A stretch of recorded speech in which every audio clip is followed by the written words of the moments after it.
Good morning guys, Sanika lifestyle ब्लॉगमध्ये तुमचं स्वागत आहे। आजचा दिवस पण माझ्या करामतीने भरलेला होता, पण यावेळेस माझ्यासोबत एक स्कॅम झालाय, म्हणून हा ब्लॉग शेवटपर्यंत बघा, म्हणजे तुम्ही माझ्यासारखे फसू नका। सकाळी उठून नाश्ता बनवला, स्वतः खाल्ला आणि घरच्यांना पण दिला। महसूस हुआ एक लाइफ की गाड़ी। त्यानंतर पोहोचले कामाला। कामावर बसून बसून काय करू म्हणून इंस्टाग्रामवर शॉप नाव म्हणून ॲड येते।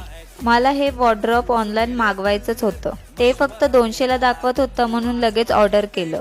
पेमेंट झालं, पण ऑर्डर कन्फर्मच झाली नाही आणि मग समजलं स्कॅम झाला, माझे पैसे गेले। असं काय ना काय माझ्यासोबत होतच असतं, पण तुम्ही मात्र सावध राहा। नंतर मग घरी आले। घरी मम्मी बेसनची पोळी बनवत होती। तो प्रकार बघूनच समजलं मला अजून का पोळी बनवता येत नाही। तर जोक्सचा पार्ट, तर भेटू नेक्स्ट व्लॉग मध्ये, तोपर्यंत फॉलो करा। Bye guys. चल फुलाना थोड़ी बॉडी बनाना तेरे चिकने